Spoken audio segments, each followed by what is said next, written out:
Circulation s'est produite ce matin dans la commune de Massina sur le boulevard Lumumba ayant occasionné mort d'homme. À la base, l'incompréhension entre un chauffeur de bus de marque Mercedes 207 et un agent de transport qui voulait à tout prix contrôler ses documents de bord. Entre-temps, dans la province de Haut-Tuélé, le bus Transco font leur entrée à la grande satisfaction de tous, la population générale.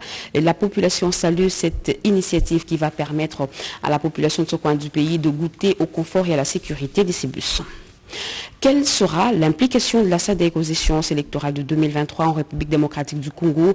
Le président de la CENI en a échangé avec la délégation du comité électoral de la SADC. Voilà pour les titres. Il est 20h à Kinshasa, même heure à Massimanimba dans le Kwilu. C'est l'heure de vous informer. Mesdames et messieurs, bonsoir et très heureuse de vous retrouver à travers cette grande édition d'information sur la chaîne nationale.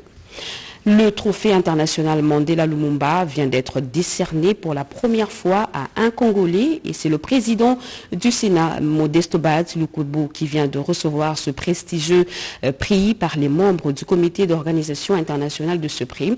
Il est récompensé pour ses efforts à faire réélire le chef de l'État à la magistrature suprême aux prochaines échéances électorales. Guilor Kimpianga. Son engagement politique, son combat pour faire réélire le chef de l'État à la magistrature suprême aux prochaines élections prévues en 2023 et sa détermination sans faille à promouvoir la classe moyenne en République démocratique du Congo, tels sont les critères qui viennent de valoir au président du Sénat, l'honorable Modeste Bahati Lukwebo, le trophée international Mandela Lumumba. Ce prix lui a été décerné ce mercredi 16 mars 2022 par une délégation de cette organisation conduite par son président Yves Moudimbi. Nous sommes venus ici spécialement rencontrer le président du Sénat dans le cadre de lui rendre hommage, lui dire merci par rapport à son engagement politique, par rapport à son engagement pour l'émergence de la classe moyenne, mais aussi pour lui demander de travailler sans relâche pour faire passer le président en 2023, pour lui dire qu'il est l'inspiration de toute la jeunesse, qu'il est l'inspiration de toute une histoire. Le président du Sénat, Modeste Bahati Lukwebo, est ainsi le premier Congolais à recevoir le prestigieux prix institué par cette organisation internationale basée à Lubumbashi, dans le Haut-Katanga.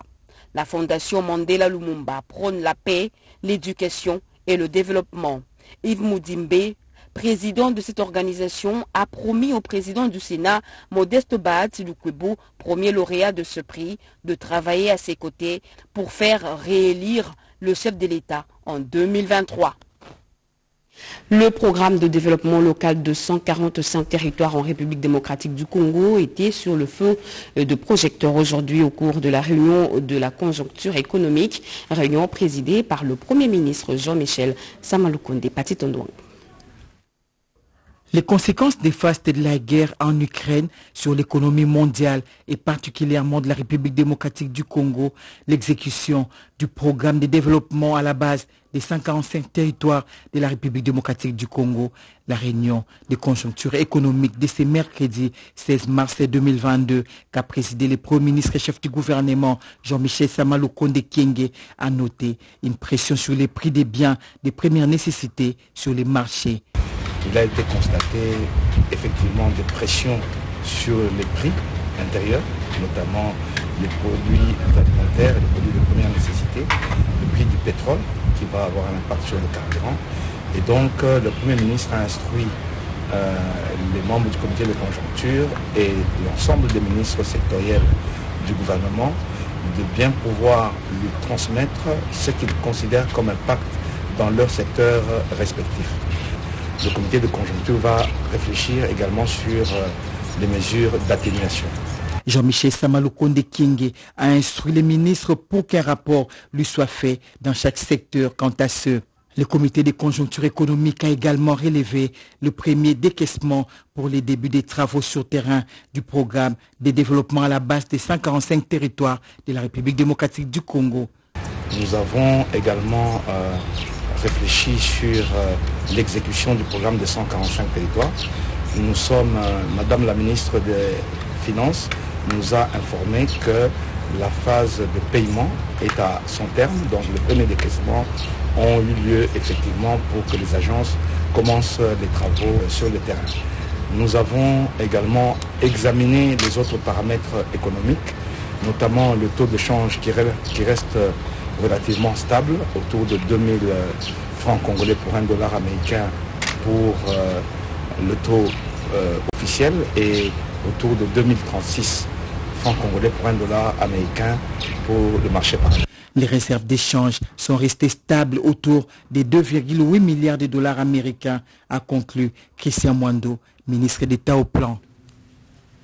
L'incompréhension entre les agents de transport et un conducteur de bus 207 a provoqué un grave accident de circulation causant mort d'homme sur le boulevard Lumumba dans la commune de Massina. Un chauffeur de bus ne voulant pas céder son véhicule aux agents qui contrôlaient sur la route, une dispute s'installe et le chauffeur voulant s'échapper accélère pour finir sa course sur les paisibles citoyens se trouvant à l'arrêt de bus, provoquant ainsi un accident. Bilan, un mort et plusieurs blessés. La population appelle les responsables de ce secteur à plus de responsabilité dans l'exercice de leurs fonctions pour éviter pareil drame. Image forte, cœur sensible s'abstenir.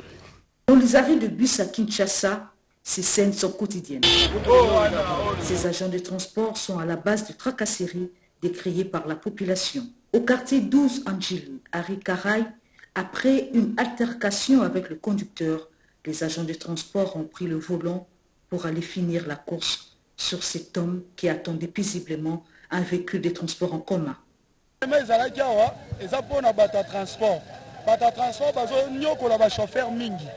Les agents de transport rendent les moyens de transport très difficiles par leur tracasserie.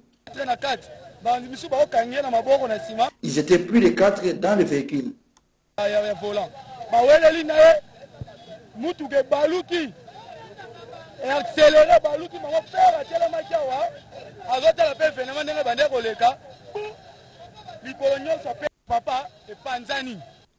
La victime a reçu un choc au niveau de sa jambe gauche. Oh, ça va.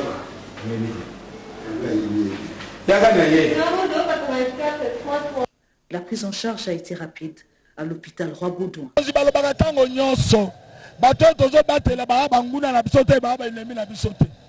Les personnes que nous sommes censés protéger ne sont pas nos ennemis.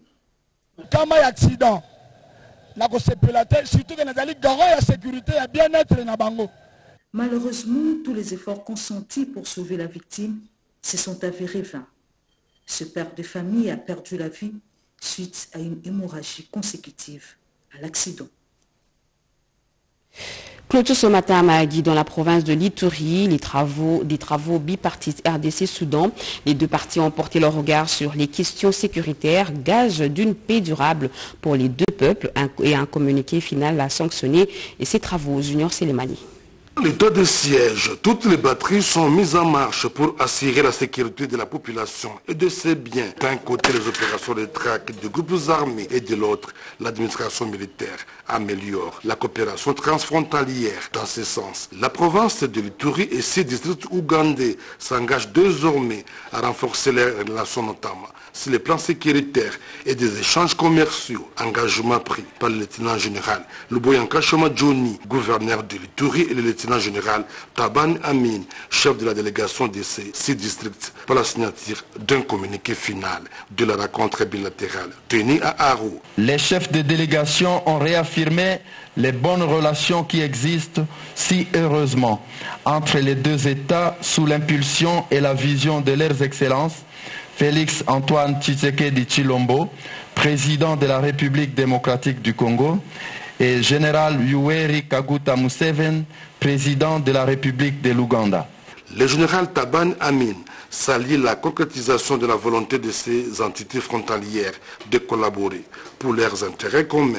Oui, signature tous les cas, ils ont bundeko, nakusangisa frontière, tous à la batumoko, tout me raconte pas dérangement à la frontière, peu sécurité zoloma, tous à la langue moko. Pour le lieutenant général Luboyanka Shoma Johnny, cette bipartite a ouvert la voie à une nouvelle ère de collaboration entre l'Ituri et ses 6 districts ougandais. Je reste convaincu que nous allons tous œuvrer pour l'avènement d'une nouvelle coopération transfrontalière fondée sur l'intérêt supérieur de nos deux peuples et tournée vers l'avenir. Les experts de deux parties ont passé au peigne fin les différents problèmes d'intérêt commun, avec un accent particulier sur les incidents sécuritaires, question d'assurer le bien-être des populations se trouvant de part et d'autre de la frontière, conformément à la volonté du chef de l'État congolais, Félix Antoine Tshisekedi Tshilombo, et son homologue ougandais, Yoweri Kaguta Museveni. La paix, mais aussi la recherche de la prospérité dans l'Est de la République démocratique du Congo était au centre des entretiens entre le ministre de la Défense nationale, Gilbert Kabanda, qui a eu avec la délégation du mécanisme conjoint de vérification des frontières de la CIRGEL. Jojo Ndibou, Thierry Nzazi nous en parle. Une délégation du mécanisme conjoint de vérification des frontières élargie à d'autres pays de la conférence internationale de pays de la région des Grands Lacs, CIRGEL, a franchi le portillon du ministère de la Défense nationale et des anciens combattants. Reçu par le numéro 1 de la Défense nationale, le docteur Gilbert Kabanda Kourenga, la dite délégation conduite par l'Angolais José Miranda est venue présenter ses civilités au patron de l'outil de défense. Je suis de l'Angola, c'est juste pour la sécurité, visite de courtoisie, parce que nous sommes ici à Kinshasa depuis dimanche. Notre siège à Goma, on ne veut pas retourner, parce que depuis qu'on a pris le pouvoir, c'est la première fois qu'on vient à Kinshasa. C'est normal de voir les autorités et juste dire que nous sommes là. C'est juste pour les visites de courtoisie. Pour le ministre de la Défense nationale, c'est une position très ferme en cette période où les provinces du Nord Kivu et de l'Ituri sont sous état de siège. C'est la paix que nous recherchons et faire avancer la situation vers la prospérité, vers la paix, a-t-il martelé. Signalons que le mécanisme conjoint de vérification des frontières a été institué en septembre 2012. Elle a pour mission d'aider à maintenir la paix et la stabilité dans le cadre du mandat des Nations Unies et de l'Union africaine. Mettons le cap sur la ville de New York aux États-Unis où la République démocratique du Congo prend une part active à la 66e session de la Commission de la condition de la femme, occasion pour la ministre du Genre, Enfants et Famille, Gisèle Ndaya, de présenter la politique générale de la RDC en matière de promotion et de protection des droits des femmes. Cédric Kenina. Pays solution dans les dérèglements climatiques, la République démocratique du Congo a répondu présente à la 66e session de la Commission de la condition de la femme à New York aux États-Unis. Parmi les 173 États membres, les agences du système des Nations Unies, les organisations non gouvernementales, la voix de la RDC a été portée par la ministre du Genre, Enfants et Famille, Gisèle Ndaya, qui a, dans sa prise de parole, salué l'évolution remarquable de la femme dans divers domaines de la vie active à l'échelle mondiale. Et l'égalité hommes et femmes doit être considérée comme un déterminant central dans la résolution des problèmes socio-économiques, a souligné la patronne du genre, faisant mention des priorités de son pays, la RDC, axée évidemment sur les développements inclusifs, une prospérité partagée, travail décent pour les femmes, l'élimination de la pauvreté, la lutte contre les violences faites aux femmes, leur présence dans les cercles de prise de décision et le tout sous le leadership du chef de l'État Félix Antoine Tshisekedi. Le gouvernement de mon pays a validé 10 mesures urgentes relatives à la gestion durable des ressources naturelles forestières. Mon ministère, celui du genre, famille et enfants, dispose d'un système d'information statistique genre, qui est un mécanisme de coordination interinstitutionnelle relatif aux statistiques du genre. Dotée des ressources naturelles impressionnantes, la RDC se veut également pilier dans la promotion et protection des droits de la femme. 2023, l'année électorale avance lentement mais sûrement. Quelle sera l'implication de la communauté de développement de l'Afrique australe, SADC, à ces scrutins? La question était au cœur des échanges entre le président de la CENI, Denis Kadima Kazadi, et la délégation du comité électoral de la SADC. La rencontre a eu lieu cet avant-midi au siège de la centrale électorale Teti Samba et Hervé Mpouti. C'est une délégation du comité électoral de la communauté de développement de l'Afrique centrale, SADC, conduite par le Tanzanien John Tendwa. La mission de la SADC est venue faire le point avec le président de la commission électorale nationale indépendante, Denis Kadima Kazadi, qui a été accompagné du rapporteur de la CENI, Madame Patricia Nseya. sur les acquis du cycle électoral passé dans la perspective des prochaines échéances électorales. Le membre du comité électoral du Conseil de la SADC s'est félicité des éclaircissements fournis par le numéro 1 de la centrale électorale. The laws are the same, that you are following a first past the post. Alors, nous sommes ici dans notre mission. Notre mission concerne faire l'évaluation, faire l'examen, l'évaluation des anciennes élections et aussi poser les jalons pour les nouvelles élections. Alors parmi les points qui nous concernent, nous parlons de la dimension genre, nous avons parlé du problème de l'inclusion des jeunes dans les partis politiques. Pour sa part, la CENI, sous le leadership de son actuel premier responsable, a montré toute sa détermination à travailler étroitement avec cette organisation régionale dont fait partie la République démocratique du Congo. Quittons Kinshasa et rendons-nous dans la province de Sud-Ubangi où le ministre des Ressources hydrauliques poursuit son itinérance dans la ville de Guémena. Olivier Mwende-Moukaleng a visité les installations de la SNEL et de la Régie des eaux. Oscar Balkaïch, Yvette Makontima.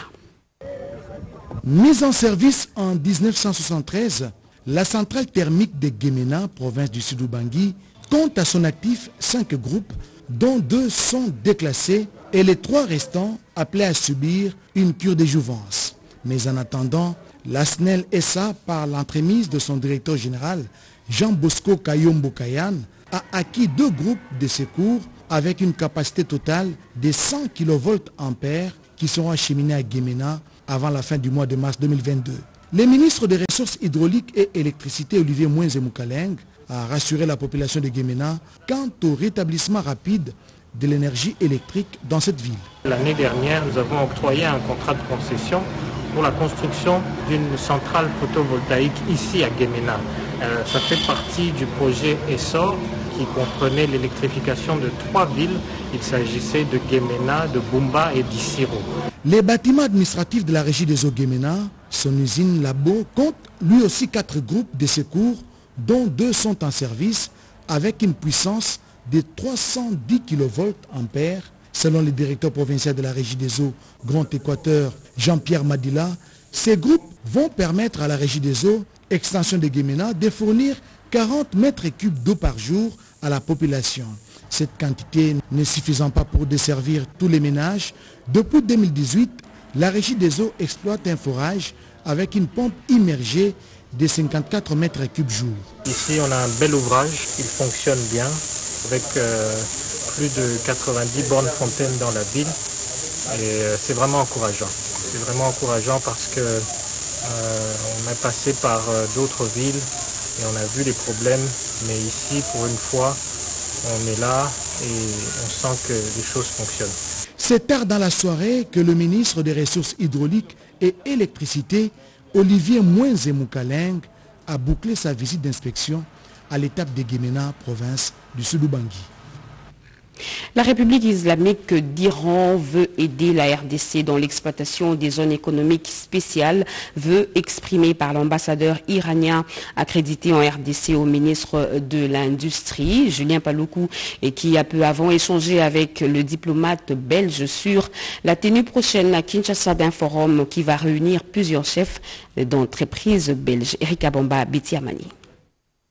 Une centaine de chefs d'entreprises belges des différents secteurs vont se réunir à Kinshasa du 19 au 25 mars prochain pour voir comment s'installer en République démocratique du Congo. La conseillère économique et commerciale à l'ambassade de Belgique en RDC, porteur de cette bonne nouvelle au patron de l'industrie, est venu non seulement faire cette annonce, mais également solliciter la présence de Julien Paloukou au cours de ces échanges. C'est une mission multisectorielle de tous les types et donc des deux côtés, on a vu qu'il y a un grand intérêt pour former des partenariats économiques. Une autre invitation remise à Julien Paloukou, c'est celle du ministre iranien de l'Industrie, Mines et Commerce. La République islamique d'Iran veut partager avec la RDC son expertise dans le secteur de l'industrie avec le développement de parcs industriels et des zones économiques spéciales. L'ambassadeur d'Iran accrédité en RDC, qui est venu remettre à Julien Paloukou cette invitation de son homologue iranien, estime que la présence du ministre de l'Industrie au sol iranien va encore cimenter la coopération entre les deux pays. Dans notre pays, nous avons des cités industrielles, les zones industrielles. Ils peuvent devenir les bons partenaires pour les zones économiques spéciales de la RDC. Avoir les partenariats avec les Congolais, même dans le but de développer le secteur d'industrie de la RDC à travers des zones économiques spéciales et d'autres sujets intéressés. Le ministre de l'Industrie a promis de réaménager son agenda pour pouvoir répondre à toutes ces invitations. Se déplacer dans la province de Haut-Uélé est devenu une véritable partie de plaisir. La population de ce coin de la République goûte déjà au confort et à la sécurité des bus Transco déployés et mis en circulation il y a quelques mois dans la ville d'Issiro, un motif de satisfaction pour l'équipe dirigeante de Transco dirigée par Chief Chipamba et qui reste déterminée à faire de cette entreprise un outil de désenclavement de notre pays. Suzingo Ichiboui. Depuis son existence en 2013, la société Transport au Congo ne desservait jusque-là que la ville-province Kinshasa. Actuellement, avec une vision élargie du chef de l'État, cette entreprise de transport en commun vient également de mettre en circulation ses bus dans d'autres provinces. C'est le cas de la province du Haut-Uélé.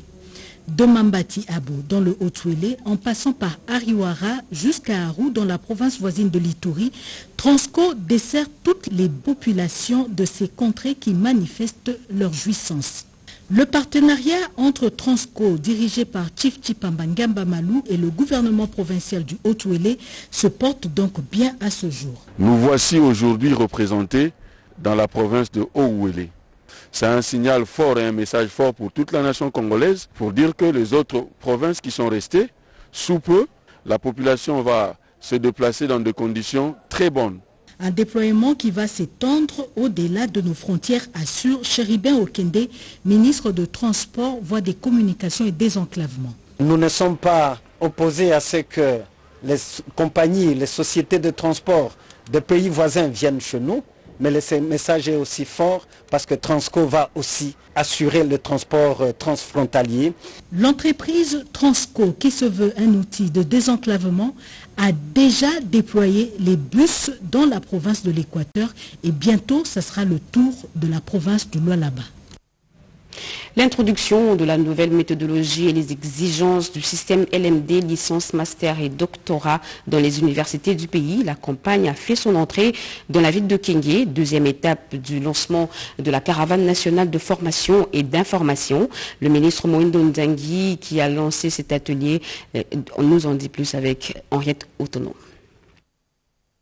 Après avoir lancé officiellement la caravane nationale des formations et d'informations sur les LMD à Mbandaka le jeudi 10 mars, voilà arrivé les tours du Grand Bandundu des bénéficiaires de cet atelier très pédagogique animé par les experts des renommées internationales. Invités à animer la partie information de cette caravane, le patron de l'ESU a avant tout présenté ses vifs remerciements au chef de l'État Félix-Antoine Tshisekedi Tshilombo pour avoir donné au gouvernement des orientations pertinentes sur la mise en œuvre du système LMD et des sentiments de gratitude au Premier ministre pour son soutien aux actions menées dans le secteur de l'enseignement supérieur et universitaire.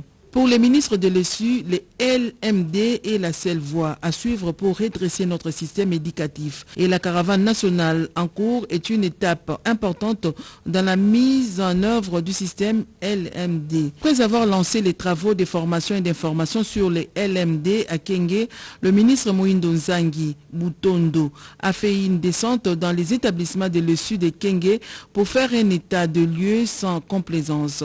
Il était donc à l'ISP Kenge et à l'ISTEM Kenge ainsi qu'à l'université du Kwango. Dans ces lieux, le patron de l'ESU s'est imprégné de la situation du personnel académique, scientifique et administratif, ainsi que les différents problèmes qu'éprouvent les étudiants de la province du Kwango.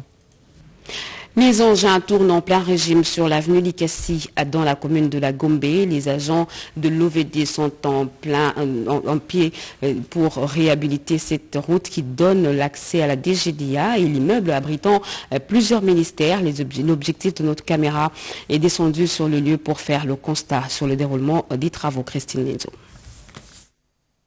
Longtemps en état d'abandon, l'avenue Likasi subit des soins appropriés avec ses travaux de réhabilitation démarrés sur cet axe routier par les ingénieurs de l'OVD. Ce qui rendra l'accès facile à tous les conducteurs qui se dirigent à la DGDA et aux bâtiments abritant plusieurs ministères de la République. Ces travaux sont financés dans le cadre du Fonds d'entretien routier 2022. Ça démontre de la collaboration qui peut exister entre les entités étatiques. L'OVD est une institution qui existe pour ce faire. Nous savons que pour les travaux, office des voiries, drainage, est très réactif en fait, est très réactif quand il faut faire ce genre de travaux, d'aménagement des chaussées et puis dans le cadre justement de ce programme. Selon les sous-directeurs techniques de l'OVD Julio Kisoso, dans ces travaux exécutés sur cette avenue Likasi, l'OVD prendra aussi en charge l'assainissement de part et d'autre de la dite chaussée. On va construire un caniveau long de 100 mètres pour attirer l'écoulement des eaux jusqu'à l'égout. Alors la chaussée sera revêtue par une couche d'écoulement en arrobé. Et les travaux, comme nous sommes pendant la période d'été pluvieuse, nous comptons finaliser les travaux de chaussée dans 10 jours. Vous avez donc remarqué que les équipes de l'OVD sont à pied d'œuvre. La célébration internationale de la journée de la femme était une occasion pour la directrice générale de l'autorité de régulation du secteur de l'électricité d'attirer l'attention et de l'opinion publique et de l'opinion internationale sur le rôle de cette entreprise publique. Regardez. Nommé à la tête de l'autorité des régulations du secteur de l'électricité par le président de la République, Félix Antoine Tshisekedi, Madame Sandrine Moubenga s'est bat dès lors pour aider le Congo à relever le défi de son électrification, d'où sa préoccupation de vulgariser les différentes missions contenues dans la loi qui régit l'ARE. Soucieuse de faire d'une pierre deux coups, elle a profité de la journée du 8 mars 2022 pour laconiquement donner un coup de projecteur sur les 21 missions que la loi portant libéralisation du secteur de l'électricité attribue à cette institution. En termes clairs, Madame Moubenga a expliqué ce qu'on entend notamment par régulation, libéralisation du secteur de l'électricité, protection des consommateurs et des opérateurs. Selon elle, c'est depuis le 1er novembre 2021 que l'ARE a mis officiellement en place une cellule qui reçoit des plaintes des consommateurs, laquelle cellule a pour but de chercher des solutions. Aussi a-t-elle affirmé que l'ARE gère les droits des opérateurs pour qu'il n'y ait pas de conflits, par exemple sur les périmètres où ils opèrent. La femme étant à l'honneur ce 8 mars 2022, Madame Moubenga en a profité pour souhaiter bonne fête de la femme à toutes les femmes du monde, particulièrement à celles de la République démocratique du Congo. Liant l'utile à l'agréable, les femmes de l'ARE, organisatrices de la rencontre, lui ont remis leurs cadeaux, ce avant qu'elle, à son tour, ne leur remette aussi des cadeaux. En politique, le secrétaire général de l'UDPS vient de boucler sa tournée de redynamisation au Kasaï oriental et à Lomami. Sur place, Augustin Kabouya a prêché sur le respect de l'autorité de l'État. Alain Bikaï. Après avoir reconquis Miabi, Tchilengue et d'autres territoires du Kasaï oriental, le secrétaire général de l'UDPS va à la reconquête de la ville de Mweneditu où l'effervescence était totale à son arrivée. C'est au siège local du parti qu'Augustin Kabouya s'est entretenu avec la population de cette ville qui était venue nombreuse pour l'écouter. Le respect de l'ordre public et des agents de l'État doit être observé par tous, sa distinction, a-t-il insisté. Concernant l'état de santé du chef de l'État, le secrétaire général général a apaisé la séance avec preuve à l'appui. Son échange téléphonique avec le premier citoyen de la République a suffi pour fixer les esprits. Quelqu'un qu'on a opéré à cœur ouvert peut écrire ou parler au téléphone, s'est étonné le numéro 1 du parti présidentiel. C'était aussi l'occasion pour lui de recadrer certains cadres de l'UDPS qui sont dans la logique de déstabiliser les partis. Que tout le monde respecte les statuts. Je le répète devant vous, la base de l'UDPS. Je suis de bonne foi. Tous les pionniers, tous les syndicalistes de l'article 26 de la Convention démocratique, qu'ils respectent cette disposition statutaire. L'installation du comité fédéral était l'un des temps forts de cette manifestation car celle-ci mettait fin au dédoublement de ces comités. C'est dans la ville de Mounéditou que le secrétaire général a bouclé sa tournée au Kasaï oriental et dans la province de Lomami. Les étudiants de l'ISIPA appelés à s'impliquer pour rayonner l'image de cet institut supérieur. Appel lancé par le comité dirigeant de cet alma mater au cours d'une journée de sensibilisation, activité à mettre dans la droite ligne de la célébration du mois de la femme. Francine Toumessi, Junior Luyeye. La célébration du mois de la femme à l'Institut supérieur d'informatique, programmation et analyse ISIPA a respecté sa tradition annuelle. Pour ce faire, les étudiants de cet institut ont été conviés à une journée de réflexion autour du thème international du 8 mars, l'égalité aujourd'hui pour un avenir durable. Deux oratrices se sont succédées pour parler des atouts et des droits des femmes. Rifine Louyeye Ekanda, PDG de l'ISIPA, a abordé le sous-thème « Les valeurs de la femme africaine ». Pour elle, il faudrait que les femmes reviennent aux valeurs historiques car elles sont légitimes et nécessaires, même si l'Afrique est soumise à une nouvelle forme de colonisation. C'est un réveil. Nous conscientisons nos étudiantes pour qu'ils sachent que le pays attend beaucoup d'eux. Cette journée que nous venons de célébrer, c'est essayer de faire voir aux filles d'être prêtes pour la vie qu'ils vont mener après ISIPA et dans notre communauté congolaise. La juge Jinantine Kokila a pour sa part parlé des conséquences socio-juridiques d'une union non légale sur la femme et les enfants. La jeune fille doit savoir que déjà dès le départ d'elle-même, elle doit se réaliser. Elle doit s'épanouir, elle doit se donner de la valeur, qu'elle commence d'abord par connaître sa place dans la société. Autre temps fort de cette journée, la scénette avec l'artiste et comédienne Mama Bipendou. L'animation musicale avec l'orchestre ISIPA Makwandungu. Avec cette énième célébration, l'ISIPA a tant ajouté un plus dans le combat de l'égalité des chances. En sport, 180 minutes d'espoir pour voir enfin les Léopards à la Coupe du Monde Qatar 2022. Pour ce faire, la RDC doit défier le Maroc le 25 et le 29 mars prochain. Pour l'heure, les voix se lèvent pour appeler tous les Congolais à se ranger derrière le 11 national. On écoute le grand mécène de sport, Yasanté Moulongoy, qui est au micro de Luxon Kabbalah. Habitué à porter très haut l'étendard de la République démocratique du Congo, le mécène de la jeunesse congolaise et des sports congolais, le chef de file dans les îles Léopards rénovés, Yasanté Moulongoy, fait son apparition et la liesse de ses compatriotes. Ceci pour avoir les assurances au sujet de la double confrontation, les Léopards de la République démocratique du Congo et les Lions de l'Atlas du Maroc, prévus le 25 et le 29 mars 2022. Yasanté Moulongoy ne jure que par la qualification de la RDC à ce stade de la compétition. À quelques jours de la rencontre historique de notre équipe nationale Léopard contre le Maroc, ensemble dans l'unité, l'amour, le pardon mutuel et le travail des fourmis autour de notre équipe nationale, nous vaincrons et nous donnerons l'honneur à notre cher et beau pays. Car la volonté politique est là, les chefs de l'État, les sportifs numéro 1, c'est personnellement impliqué pour la qualification de nos Léopards. Nous saluons vivement et soutenons toutes ces actions sociales pour le développement de la jeunesse sportive congolaise. Les Congolais sont unanimes quant à la qualification certaine des Léopards de la République démocratique du Congo, car, disent-ils, il n'y a pas un sans deux. Un communiqué officiel avant de boucler complètement ce journal. La Direction générale des recettes de Kinshasa, DGRK en sigle, informe les personnes morales ainsi que les personnes physiques habitant dans la commune de la Gombe assujetties à l'impôt foncier et à l'impôt sur les revenus locatifs exercice 2022 d'effectuer leur préenregistrement en ligne via son site web www.e-dgrk.com. Et ce communiqué est signé Koulouta Ntoula Félicien, directeur général. Fin de ce journal, mesdames et messieurs. Merci de l'avoir suivi. Merci à vous qui nous suivez